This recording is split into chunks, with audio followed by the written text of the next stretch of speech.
میں عبداللہ ناصر رحمانی اسلام 360 اپلیکیشن والے محترم زاہد چیپا صاحب سے مخاطب ہوں۔ خالص ایک سلفی ذہن وہ آپ کا ختم ہو چکا ہے۔ آپ دنیا کی شہرت کے طالب ہیں اور اس کے لیے بغیر کسی تمیز کے جو ہے وہ مختلف لوگوں کی تفسیر اور ان کا کلام نشر کر رہے ہیں۔ بھلا یہ مرزا جہلمی کب سے مفسر قرآن ہوا؟ تو یہ داخل کرنے کا مقصد کیا آپ کا؟ تو فوراً ہمارا وہ تزکیہ ہٹا دیں اور آپ آزاد ہیں، جو چاہے کرتے پھریں۔ اللہ تعالیٰ ہدایت دے۔ السلام علیکم ورحمۃ اللہ۔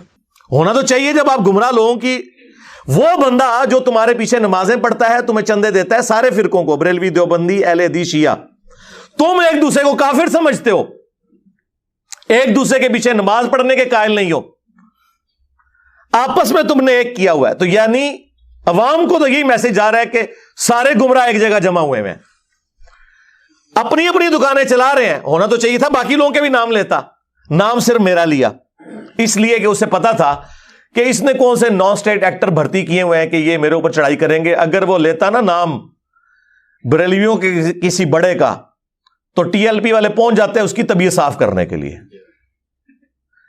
یہ جو دو گنڈے ہیں نا بھائی لاہور والے، ان کی جرت نہیں ہے، ٹی ایل پی والوں کے سربراہ نے انہیں کہا سوراندے سور، ان کی جرت نہیں ہوئی کہ بول سکے، اور کہا کہ جس طرح بدترین مخلوق سور ہے نا، اس حوالے سے کہ وہ حرام، ویسے تو اللہ کی مخلوق ہے، اس کا بھی ایک مقصد ہے پیدائش کا، لیکن کھانے کے اعتبار سے بات ہو رہی ہے۔ اس طرح انسانوں میں بدترین سور جو ہیں وہ یہ وہابی ہیں۔ کہنا انہاں بڑیاں دے اخلاص منگو تو بڑے بڑے لوگ ان گداواں نو خیر پا ہی دیں گے۔ چلو جی چلیے، او بھابیاں دی اذان اے تے کڑا دے اے تے سور دے سور چل چلیے۔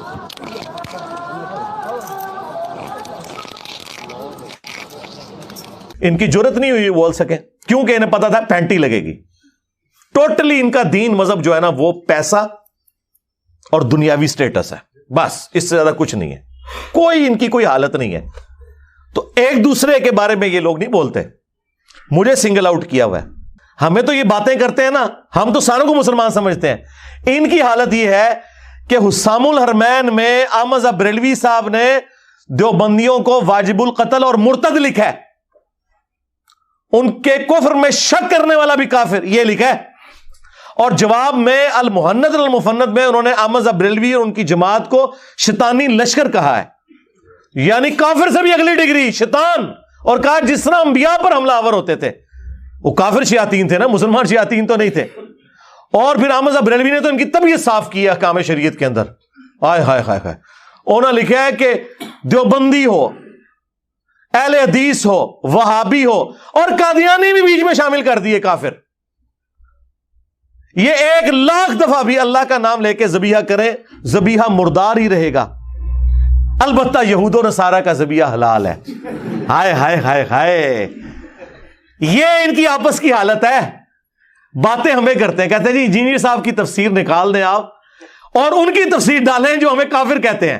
واہ سبحان اللہ، ٹھیک ہے، بس جب کسی کے اوپر پستی یا ذلت آتی ہے نا، پھر وہ اسی پستی کے اندر جا کے گرتا ہے۔ تو ٹھیک ہے جناب، دنیا خود فیصلہ کرے گی جو کچھ ہو رہا ہے، اور آپ لوگ آپس میں تو ایک دوسرے کو کافر کہہ کے بھی ایک جگہ بیٹھنے کے لیے تیار ہو، جو سب کو مسلمان سمجھتا ہے اسے آپ کہہ رہے ہو کہ جی اس کے لیے پچ کھود دی جائے۔ تو سرکار ہم اس کے اوپر ڈیپینڈنٹ ہی نہیں، اللہ کے فضل سے ہماری دعوت نہ کسی اپلیکیشن کی محتاج ہے، نہ کسی ٹی وی چینل کی محتاج ہے، یہ قرآن و سنت کی دعوت ہے، الحمدللہ ہر گھر میں پہنچی ہوئی ہے، ہر مسجد میں پہنچی ہوئی ہے، آپ کی چیخیں آسمانوں پہ ہیں اسی وجہ سے۔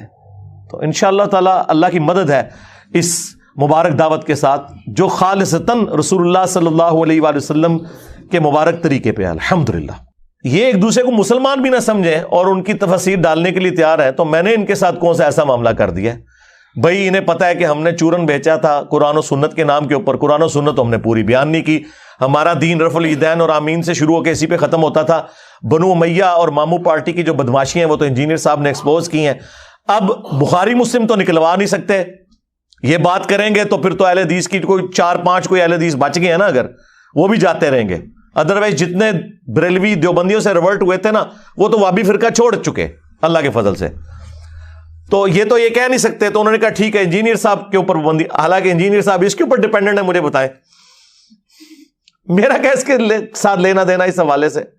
ہماری دعوت الحمدللہ دنیا کی ہر مسجد میں, دنیا کے ہر شہر میں جہاں لوگ اردو سمجھتے ہیں, اور مور دین 50% مسلمان اردو سمجھتے ہیں, چاہے وہ ہندی کی وجہ سے سمجھتے ہوں یا ہندی فلموں کی وجہ سے یا اردو کی وجہ سے. بہرحال اللہ کے فضل سے ہماری بات تو پہنچ رہی ہے, اللہ کا شکر ہے, ہمیں تو کوئی فرق نہیں پڑتا. تو ایک دوسرے کے ساتھ یہ کتنے اس حوالے سے مخلص ہیں, نام نہیں لیتے ایک دوسرے کا, صرف ایک بندے کا نام لے رہے ہیں اور کہہ رہے ہیں کہ جی وہ تفسیر میں بڑی خرابیاں ہیں, اور جی وہ قرآن پاک میں بھی بعض جگہ غلطیاں ہیں. میرے بھائی ڈاکٹر اسرار صاحب کا بیان القرآن میں 3 دفعہ سن چکا ہوں. 20 سال انہوں نے بیان القرآن ریکارڈ کروایا, اور آخری ریکارڈنگ ہے جو آپ دیکھتے ہیں 1999 والی, اس میں کئی جگہ غلطیاں ہیں. میں نے تو آج تک نہیں, وہ غلطی ظاہر ہے پرونونس کرنے میں ہو جاتی ہے, زبر کو زیر پڑھ دیا, اس میں کون سا ایسا مسئلہ ہے. غلطی یہ ہوتی ہے کہ پورا قرآن ہی کو غلط پڑھ رہا ہوں. میں نے انہیں چیلنج کیا تھا کہ تم نے جتنے لوگ امیر بنائے ہوئے ہیں نا اپنے, بریلویوں کے مفتی منیب الرحمان صاحب, دیوبند کے مفتی تقی عثمانی صاحب, اہل حدیث کے ساجد میر, قرآن کا رینڈملی کوئی صفحہ کھولیں, ٹھیک ہے, اور تلاوت کریں. میں بھی کرتا ہوں, فیصلہ آپ نیوٹرل بندے سے کروا لیں. نہ میری جیسی یہ قرات کر سکتے ہیں, نہ ان کی عربی پروننسیشن درست ہے, یہ تو مجہول پڑھتے ہیں. زبر زیر کو صرف آپ اس کے ٹھیک پڑھنے کو عربی نہ سمجھیں, مجہول بھی نہیں ہونا چاہیے. ڈاکٹر اسرار صاحب بھی قرآن مجہول پڑھتے تھے کئی جگہ پہ, اور ڈاکٹر ذاکر نائک تو پڑھتا ہی مجہول ہے. میں نے آج تک کبھی کہا کہ یار وہ قرآن غلط پڑھتا ہے. تقی عثمانی صاحب مجہول پڑھتے ہیں. قرآن مجہول پڑھنا حرام ہے, اس کو معروف عربی میں آپ نے پڑھنا ہے نہیں پڑھنا, ہی پڑھنا ہے. بے نہیں پڑھنا, بی پڑھنا ہے. یہ والی ذرا غلطیاں نوٹ کریں. اور ابھی میں وہ غلطی تو بتا نہیں رہا, ہا, عین, ثا, ذال, باد. جائیں میری عربی, میں نے جو تم لوگ 3 سال کے اندر عربی کورسز کراتے ہو, میں نے 1.5 گھنٹے کے اندر پوری عربی لنگوسٹک کور کی ہے پروننسیشن کے اعتبار سے. اور باقی یہ گھوڑا, یہ میدان, میرے پہلے 6 لیکچرز قرآن کے 40 پوائنٹس کے اوپر ہیں قرآن سے متعلق. تمہارے 1200 سال میں جتنے لوگوں نے تفاسیر لکھی, آج بھی جو لکھ رہے ہیں, آپ قرآن کا تعارف پڑھ لیں اور میرے وہ 6 لیکچر سن لیں. اگر وہ ساری کی ساری باتیں کسی ایک بندے نے بیان کی ہوئی, آپ مجھے آگے پکڑ لیجئے گا. بھائی محنت کی ہے میں نے, کیا جدید اور کیا قدیم, ہر چیز جو قرآن سے ریلیٹڈ تھی میں نے پہلے 6 لیکچرز میں بیان کی. اس کے بعد میرا پورا لیکچر سورۃ الفاتحہ کے اوپر ہے. آپ دنیا جہان کی سورۃ الفاتحہ اور توحید سے متعلق لیکچر سن لیں, اور میرا وہ ایک لیکچر سورۃ الفاتحہ کے اوپر جو میں نے دیا ہے اور جو میں نے وسوسے کلیئر کیے ہیں, جس کی وجہ سے لاکھوں لوگوں کی توحید الحمدللہ سیٹل ہوئی ہے, وہ ان کی ساری لکھی ہوئی تفاسیر, ساری ریکارڈڈ تفاسیر کے اوپر بھاری. یہ میں کوئی تکبر کے طور پہ بات نہیں کر رہا, میں آپ کو ریئل ٹائم بتا رہا ہوں. پھر سورۃ البقرہ, یہ تو کوئی شاید کسی ایک صورت میں کوئی ایسا جملہ بولیں کہ جو کسی کے اوپر اثر کرے. ہم تو ہر قرآن کلاس کی ہر آیت کی تفسیر میں اس پیشن کے ساتھ چیزیں بیان کرتے ہیں کہ لاکھوں لوگوں کی دنیا بدل رہی ہے اللہ کے فضل سے.